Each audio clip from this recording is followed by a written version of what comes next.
Welcome to the Rachel Varga podcast. I'm your host, Rachel Varga, double board certified aesthetic nurse specialist since 2011 with over 20,000 rejuvenation procedures performed. I'm an international clinical trainer for other physicians and nurses as well, celebrity skin expert, having been featured on some of the world's top proactive aging podcasts, and much, much more. Learn more at rachelvarga.ca and enjoy today's episode. Welcome everyone to today's episode right here on the Rachel Varga podcast. We are real, we are raw, and we are unedited. Always here on the show. What you see is what you get.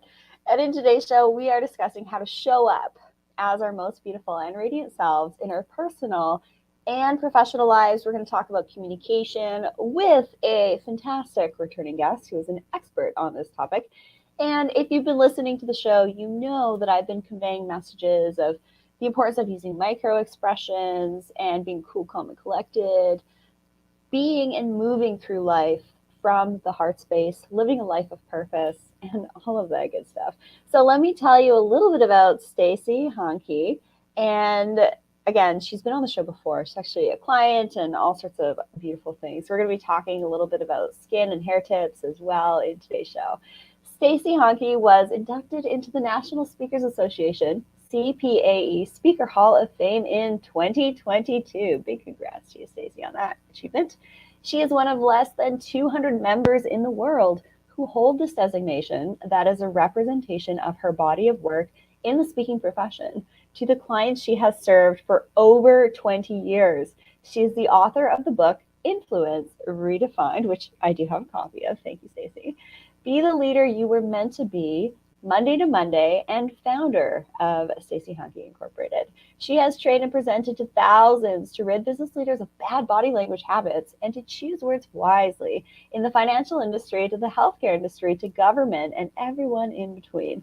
Her client list is vast, from FedEx, McDonald's, Google, Kraft, Heinz Nationwide, Boeing, Discover, and Oracle. In addition to her client list, she has been the MC for TEDx. She has inspired thousands as a featured guest on media outlets including The New York Times, Forbes, Entrepreneur, Smart Money Magazine, The Economist, and Business Week. She's a certified speaking professional, a valuable accreditation earned by less than 10% of speakers worldwide. What a pleasure to have you back on the show, Stacey Hanke. How are you today? I'm so good. And this is truly one of my favorites because the approach is a little different than I typically take. And you make me go so deep into your whole approach of radiant and beautiful and how do we show up. So I love to go down that angle because communication and our body language all applies to it. So thanks for trusting me to come back. Absolutely. And it's a pleasure to have you here. This has been something that has been close to my heart, learning how to show up on stage as my best version. Having got that call from George last summer saying, hey, Rachel, you've been selected to be one of 6 headliner speakers at this huge event. I'm like, okay, good heavens, let me just hold on a second. I think I got some work to do to literally pick myself up from this very small island I've been hibernating on for many years, after a couple of years of not doing too much, so I'm sitting on the couch and working from home. I'm sure we can all relate. So I really had to, crack this shell of protection that I had put around myself to stay safe and all this stuff, and thought to myself, you know what? It's time to shine. It's time to step into my power. And I do need to learn a few more tricks in order to be this version that can show up on stage, have clear communication, not do anything funny with my hands or my body or any strange movements that could be distracting, so that the message that I'm here to share is received in the highest. So I'm curious, Stacey, for you to, having seen my progression, because you first started working with me about 2 years ago, I'm really curious, a little case study. What are some of the shifts that you have noticed in me? Rachel's putting me on the spot big time. And we have worked together. I mean, I found you, I think, through podcast with Dave Asprey. We've met there. And then I reached out to you to help me with my whole skincare. Then suddenly I was on your podcast. So this definitely has been a progression. I think the number one thing for you, Rachel, is your level of awareness, discovery. When we first met, it wasn't me even coaching you. I really didn't say anything unless you asked for feedback. The feedback, I can tell you've used it. And one of the things, since you opened up that question, is that the feedback. I can tell you've gotten feedback. I talk a lot about brevity, whether it's male, female, whatever your background is. To me, the brevity is what creates the competency. And then it's your natural style. You show that you actually care. And all your followers, I'm sure, are nodding their head right now, yes, that it's through your expressions, it's through how you listen with your eyes, it's through the tone of your voice. And those fall into the category of warmth. I bring this up, Rachel, because I know you talk about warmth and competency. And that's a lot of the work that I talk about. Is it's not even to be radiant, to show up the way you want to show up in a respectable, personable brand. There's several things that have to happen. First, you have to be consistent. So anytime you and I meet, it's always Rachel. I don't get someone when we're not live on your podcast versus someone that is live. So all of you, what you're seeing is truly genuine. The second part is making sure that it's not just your messaging and the knowledge that you have in whatever industry you are in. It's, do you communicate in a way where people really feel like, wow, you understand the lane I sit in around this topic. You adapt the message to me, and I feel that warmth. That's hard to attain. But if anyone's wondering, first just get feedback from someone you trust, and then make sure of how you show up. It's always consistent. They always get the best of you. Beautiful. Well, thank you for that. A little bit of hot seat and giving everyone on the show here a little behind the scenes of how we roll. One of the reasons why when I show up as myself is I won't show up if I'm not. So, say, for example, and you all can take this into consideration as well in your communication, personally and professionally. If your vibe isn't quite right, if something's just a little bit off, I recommend rebooking. Because if you don't, you could very well show up as a dysregulated version of yourself and not make a great impression. So I know people might think, I mean, there's a difference between protecting your energy and going within when you need to take that time for yourself. If you're not feeling well or a little bit off or what have you, if you don't, you will regret it. And it is important to also, as a woman, I find, work that way and not just kind of push through and slog it out. That's very masculine.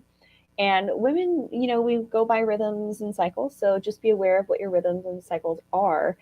So, speaking of this concept of being a speaker, being an entrepreneur, being a leader, being a parent, being a partner, being a friend, in our communication, how do you recommend individuals stay calm and present in meetings and in conversations amidst distractions with, say, construction or things that could be loud in your surroundings that could, boom, just put you into a little bit of nervous system dysregulation? Because we're always, when we're speaking, it's very difficult sometimes if there's a bang or something to just kind of pull us off of our line of thought. How do you keep your nervous system regulated during communication? I think everyone has their own style, and I don't have this is the only way, the right fix, right? I'll give you ways that I have coached leaders on how to do this, especially now because in a virtual platform, there are so many distractions, as well as the things that I have done. And then you can pick and choose what works best for you. I think the key is, like you had said, Rachel, it's going to happen. So don't even ask yourself if I have construction outside my window or if the kids, the dogs, whatever comes running into my office, that it's when it happens.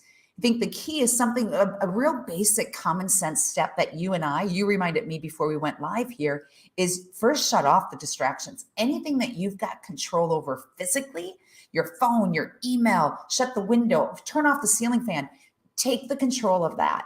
Now, in addition to that, you're leading a meeting via Zoom and you see people are like totally distracted because of one person, whatever they're doing in the Zoom window. You can see it starting to distract everyone else. There's one thing that I'll initially do is I'll always start to do the interaction.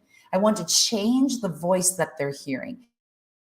And I might say, Rachel, I know you've had a lot of experience in this area. Why don't you share what your knowledge is?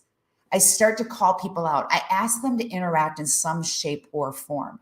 Because when you call someone out, the person that's creating the distraction, I would say 8 out of 10 times, they're realizing, well, I just saw a shiny object. I might be next to get called out.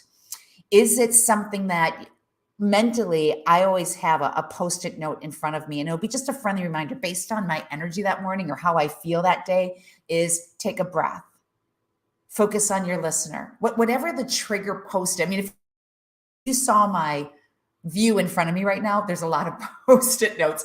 And it's reminders of what do I need to do to be focused on this podcast right now and not all of these Zoom calls that still are to come today. And I know that's easier said than done. So if it's a matter of you constantly thinking about being aware, when you start to drift or you start to get heated and it shows through your body language or how you tense up, this is a pretty common response. It's being aware of that and coming back to there's nothing you can do about the distraction. It's what can you do in the moment and the situation that you're given. Again, I know it's easier said than done. The key, though, is the awareness. You need to be aware of your body languages of what's happening. Here's another thought, Rachel.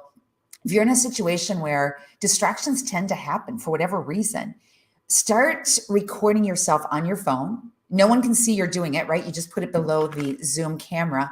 And that way, when you watch the playback, you're watching to see what is it that triggers me? How does that come across? Most importantly, number 3, what am I willing to change to make sure it is my calm, radiant, beautiful self, and I don't come across as I am distracted? You've got to stay in that warmth and competency mode for people to take you serious so that you can influence them to act. Beautifully said. All right. I would love to just kind of add to this for just a second. If you are, say, in a conversation with someone and there's something happening over here and you just want to look really bad, unfortunately, when you break eye contact with someone during communication and your eyes dart off, what that does is it signals to the other person that you're not interested and you're not fully present. So there are a lot of things that we can do to ensure that the people that we're in communication with, personally and professionally, we're caring. If our eyes are darting off, we're getting distracted all the time, that's a sign that maybe they might perceive you as not caring as much as they or you would hope to care in that conversation that you're trying to convey empathy in and love and be present for. So just watch your eyes. If you just you really want to look over what's going on over here, just really stay focused on who you're speaking to, because what's right in front of you is definitely more important. We don't live in a world where we have to be aware of jaguars and other threats here and there. I mean, maybe if I'm on a wilderness hike, there's bears and cougars, but that's a different situation than when you're having an important personal and professional conversation. So threats are not necessarily threats when you're in a present moment awareness type of communication. Keep the eye contact solid. I think that's a really good tip. So a way also to do this is, I'd love to pick on biohackers for a hot second, because Stacey and I, we're both biohackers. We have an awareness of our surroundings and work on things like our skincare, non-toxic beauty options, and of course, air, water, lighting, electromagnetics, and detoxing. And Stacey, let me know if you have any questions about that while we're on the show here. But let's just pick on the biohackers for a second.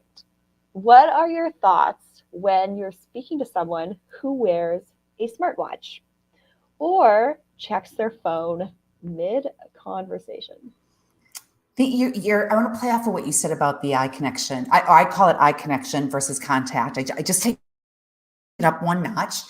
And I'll explain that in a moment, because that's going to be my answer to when I've got someone that is on their phone, they're distracted, right? You are right on, because eye connection is the only skill. So I want you to think body language, and there's like 10 delivery skills that I teach. Eye connection is the only skill that builds trust. So there's so much about listen with your eyes. I remember my nieces when they were really little. If I was not practicing what I'm preaching right now, and they would be talking to me and I wasn't looking them in the eyes, they would always say, "Auntie, talk to me with your eyes." And the minute we look away, people start guessing our level of trust. So now let's flip that. If someone is on their phone, the first thing I will always do, Rachel, is I stop talking if it's a big distraction. Now, sometimes that silence alone will get people to look up. And when they do, I'm locking and loading their eyes. I'm not calling them out. I never want to put them in a spotlight, but I just want to draw them in. If the pause doesn't work, I will add the pause and the eye connection. I'll stop talking and just make that connection. Now, I've got a client right now that every time we're talking, this obviously is more important than anyone in front of him. And when I see him on his phone, I'll always, he'll say, keep going. I'm listening. And I'll respond with, I want to make sure I don't waste your time. I'm okay with you finish your email and then we can get back to the topic. And it'll work sometimes. And then he'll go back into this being such a habit and I'll just pause. But because we've had that conversation, he picks up on what's going on. Even if, Rachel, you've got someone on their phone, but because you're delivering that eye connection, they can feel it. You just need them to get to look up here and there to try to get them to read your body language. Most importantly, for you to read your body language, because that's the next step. If you're not looking at people, I mean, connecting dead in their eyes when you're having a conversation, you miss the opportunity to read their body language. That body language that says, I can't follow you. I have no idea what you're talking about. Give me an example. Give me a story so I can personally relate. That adaptability is really what the brevity, letting listeners follow your message, the eye connection, connecting with purpose with the eyes, that's what's going to allow you to constantly adapt your message on the fly, which also prevents some distractions because at that point, the listener feels like, you understand me. You're not here to tell me what you think. You're really focusing on my why, and that being why I should care. Beautiful. I love watching you communicate. I think you're brilliant at it. And some of the things that you're doing is using your hands a lot. I love to use my hands when I'm communicating. Showing your hands is also a way to unconsciously show trust, I believe. And if you want to show off your hands got to look good. So that's where personal grooming also comes in, is to make sure that your nails are always clean and tidy and groomed. You don't have chipped nail polish. Your cuticles are on point. And I love teaching these speech and grooming tips actually over at theschoolofradiance.com. If you want to show up as our most beautiful, radiant, competent, warm, illuminated, powerful, energetic self, having the grooming on point will actually give you more confidence. So people notice these things. And I also want you all listening to take these things into consideration with your personal and professional relationships. I would go so far as to say if someone is better groomed and has an awareness of their communication, they're likely better at what they do, which means they could be someone that is a better option for you to work with or be in some type of relationship with. You're likely going to be less likely to want to work with someone who shows up looking disheveled, because if they're appearing disheveled, they are also likely disheveled in their business practices, their emotional aspects, and their personal care aspects as well. I wanted to just highlight here, while we're talking about grooming and looking our best, did you know that there are certain rejuvenation procedures that can actually impair communication? They can actually limit someone's ability to emote, show emotion with their faces. Can you guess, Stacey? A little hot seat here. Can you guess which rejuvenation procedure this could be? You're really putting me on the spot. I'm not sure. My first thought is if we do too much work with our faces and we can't show expression, but that's my initial first thought. Am I close? You absolutely are. There is a rejuvenation procedure on the market that is an injectable. It's called a neuromodulator or a neurotoxin. The brand names associated with that type of product are Botox, Xeomin, Dysport, Nuvo, Nuceiva, Jeuveau. There's all sorts of new ones constantly coming out on the market. It takes a moment to keep up with all these new ones. I do have a 7 to 8 year rule, ladies and gentlemen. I like to ensure that whatever I might be using in my face has been on the market for the masses for at least 7 to 8 years to ensure that the product's formulation has been thoroughly researched and also the practitioners have effective protocols to get a predictable outcome. Now, this type of procedure for modulating the facial muscles, if done incorrectly, it's often done for lines between the brows, furrowing the brows or crow's feet, and can be done actually mid-face and to the jawline off label, which are advanced procedures, which I actually teach with my rejuvenation training. If these procedures are done too much, or actually even with specific products, it can elicit too much of a frozen look, which can actually impair our ability to communicate with our faces with micro expressions. So we've all seen these people where you're trying to communicate with them and you can tell they've had a whole bunch of work done. And you're like, hello, anybody home? What's going on upstairs? I'm not seeing any type of micro expression or anything. However, these rejuvenation procedures, when done with skill, can soften and lift and not freeze the facial features. So there's an art and science to actually applying these types of rejuvenation procedures for softening fine lines and wrinkles and lifting the brows and opening the eyes and slimming the jawline. However, when done too much, and also with specific products, in my opinion, they can actually over freeze and can actually inhibit beauty, because beauty is also in conversation, in presence, in how you show up and communicate. So if you want more of my insights on which ones that I personally prefer, that I've researched and all of that, definitely book a one-on-one session with me at rachelvarga.ca. Use promo code podcast15 for 15% off of your session as a thanks for listening. And of course, what we discuss here is not medical advice. It's educational information only. If you think you have a medical condition, you must seek the guidance of a licensed physician. What are your thoughts on that? Too much rejuvenation actually making us less beautiful? It's less beautiful because I think it impacts your natural self, right? And there's so much buzz right now about being authentic. And authentic to me is you're consistent. You're consistent with how you show up with your family, your friends, virtually, hybrid. Did I hit all of them in person? And I know that, that's where we teach those core skills on brevity and on building trust. So facial expressions, believe it or not, facial expressions are the only skill that conveys passion. Well, imagine if you are in a high stakes conversation, whether it's a negotiation, a sales pitch, or really tough Q&A, someone's challenging you, and you're talking about how critical you think it is that we go this direction, but there's nothing, and yet you have energy in your voice, you've got energy in your hands, it becomes a distraction. And the last thing we want to do, right? The last thing we want to do is create distractions with what you're saying and how people are experiencing you. Because once you create the distractions, people focus on the distraction. And to me, we talked about it earlier, there's already so much noise when you're trying to connect with someone. You don't know what happened to them earlier that day. You don't know what's going on in their personal life. And I think people are still kind of in this really big time recovery mode. A lot of our clients are stressed because they're tired of Zoom. They're worn out of all these heavy calls back to back.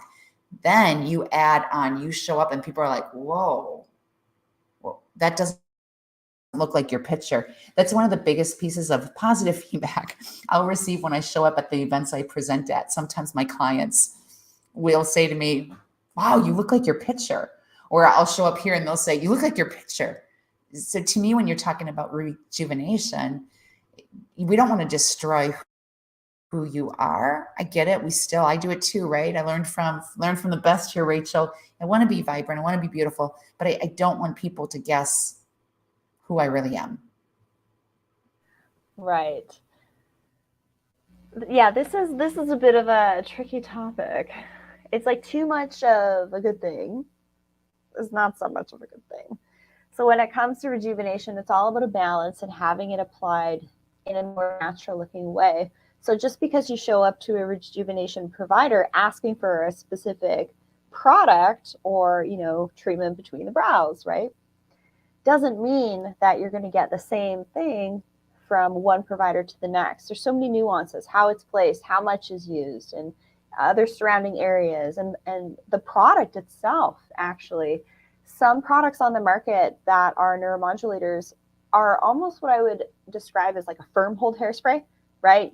You have your face done, you could be in a wind tunnel, your face just does not move. It's frozen in time. And then you have other options on the market that's more like a soft hold hairspray that allow you to get the rejuvenation benefits and also emote. So there are some nuances between things on the market, which I don't really actually hear anybody else really talk about those nuances. But you can think of it like a firm hold hairspray versus a soft hold hairspray. And it just depends what you want and also what the provider is able to give and their skill set. So there's so many nuances with navigating rejuvenation, what to do, what not to do, who to go to. So that's really where I come in. All right, Stacey, I would love to put you on the hot seat again. What is radiance to you? What does the word radiance mean? What does the word resilient beauty mean to you? And what are your most radiant clients doing which helps them shine? Radiance to me is so much about making people feel like they can trust you. They just feel good around you. It's someone that I always tease my clients that when they see me on their Outlook calendar in the morning, that they look at that date and they think, oh, this is going to be good. This is going to be fun. I also always tease my clients, I'm going to make this the easiest call you took all day long. So radiance is just that people want to be around you. You walk in the room, people notice in a good way, in a positive way. And they also, you're the one that they reach out to, whether it's during difficult times, just because there's that underlying trust. Now, what do most of my radiant clients do for me to help them shine is first, I just help them become aware of how do you want to come across. I always ask, what are 2 adjectives that best describe how you want to come across Monday to Monday? It has to be consistent. And when they say to me, whether it's trustworthy, they want to be confident and credible. From there, I really look at what their style is, what's working for them, what's not, tie it to the skill that communicates confidence or communicates trust. And that's where we really hone in on. Beautiful, beautiful. Yes, this concept of resilient radiance is actually something that is where lifestyle biohacking in women's and men's health comes into play. When you want to show up as your best version on calls, negotiations, interactions with people, places, and things, personal and professional life, aspects of yourself, and conversations, when you're looking after yourself, you're also going to have a better brain. And it's really easy for me to identify this in conversations. If someone needs to do detoxification work, if they're having a conversation with me and they say multiple times in the exchange, oh, what was that? I forgot. Sorry, I just have so much brain fog right now. When I hear individuals speak that way, it makes me a little bit sad for them because I know that there's some things going on with their brain that can be adjusted, but also happy because I know that I can help them through that. And when your brain is functioning better, your skin will as well. You'll have better sleep, you'll have better oxygenation and hormone production and all sorts of things. What is it like for you when you're in an exchange with someone and they mention that they have brain fog or they have difficulty with recall? How do you help them identify that? What do you do to coach them around that? And what is it like for you to notice it? It's so interesting because I haven't given that a lot thought until you used your example. And I'm thinking I have a lot of clients like that, where what I think what's happening, there is too much on the plate. When I ask them, walk me through your day, what's happening, is they might be on Zoom calls and they've got emails coming in, popping in, text messages popping in. So there's never that. It's almost like the brain doesn't learn how to focus, right? Everything is habits. And they're so used to believing they can multitask constantly. That's number one.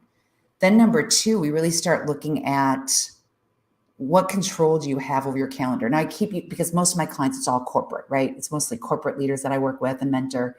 And we start looking at their calendar. Is there a way that when you switch from one Zoom to the call, even if it's 2 minutes, don't check your emails in 2 minutes, get up and quickly go for a walk, a quick loop around the house, right? So we've got to get the body moving. You and I have talked about this before, Rachel. I am big in fitness. I've been teaching fitness classes for like 20 plus years. It's kind of like this side gig that I do.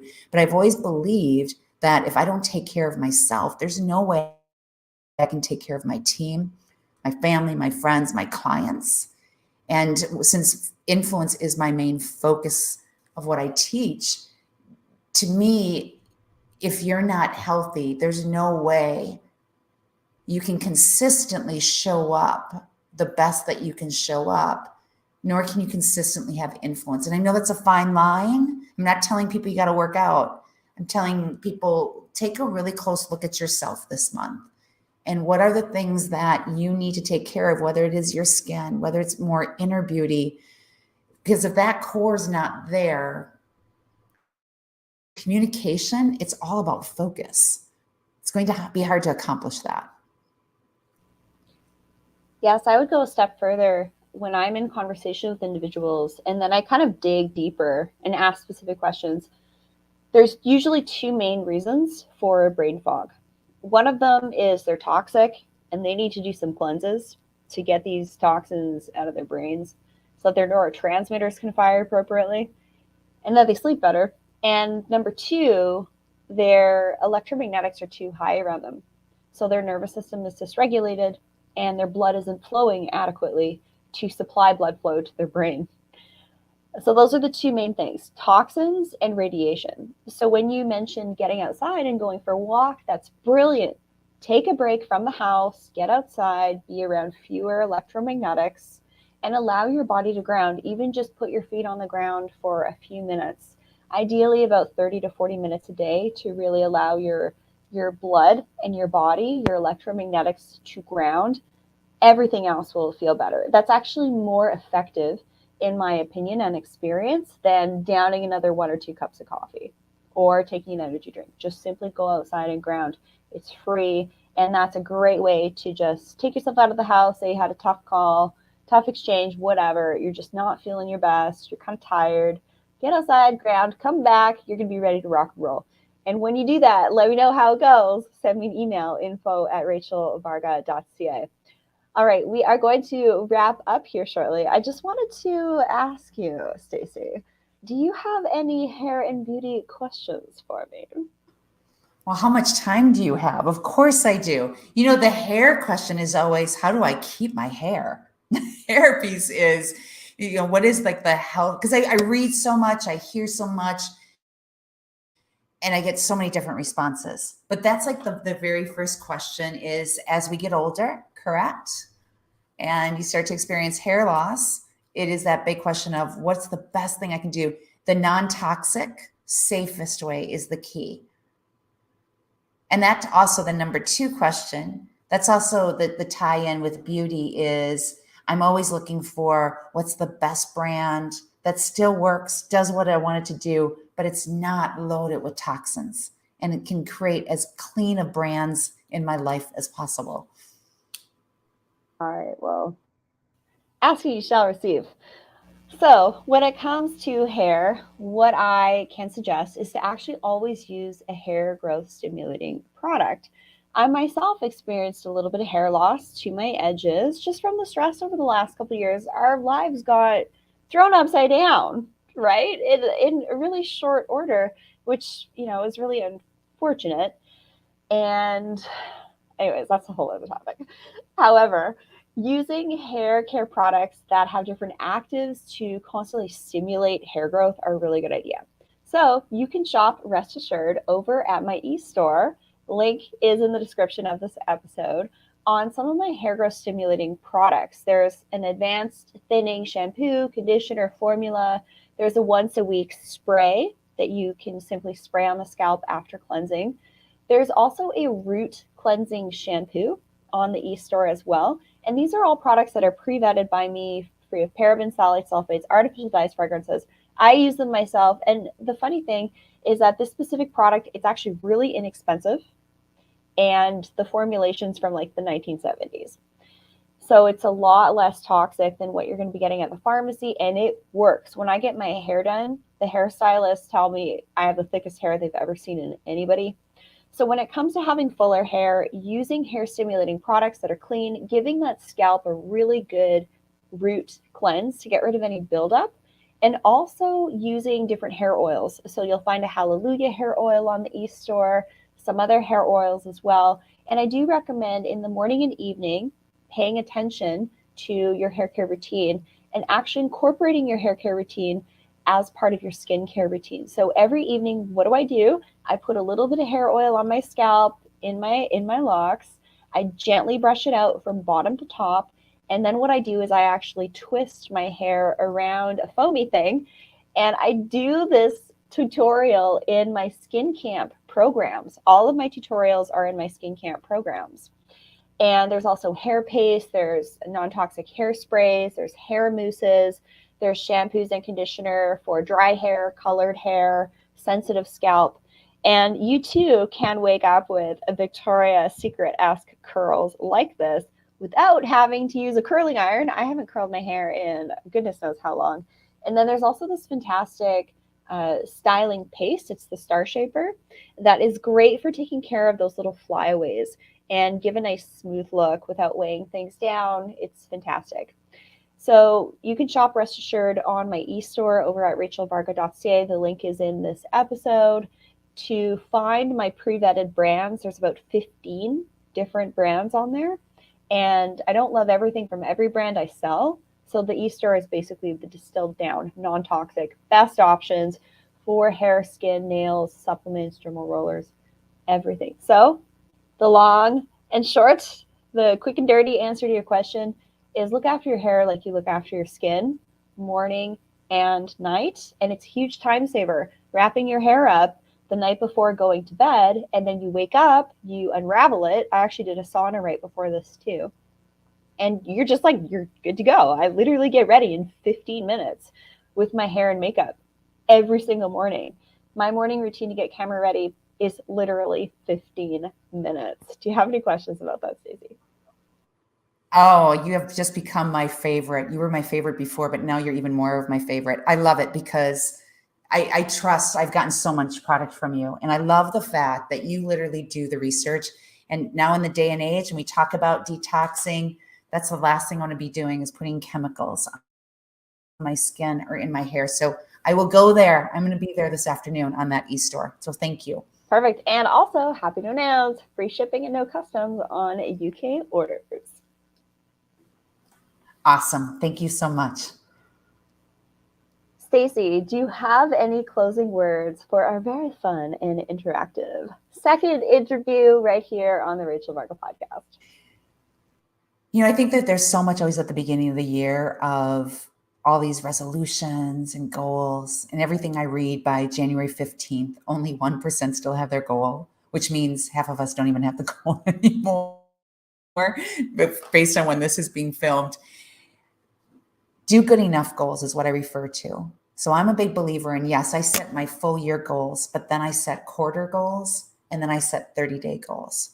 So taking whatever they take from your followers, take from us today, or all the other wisdom that you share with them, Rachel, is you don't have to do it all and make a switch overnight.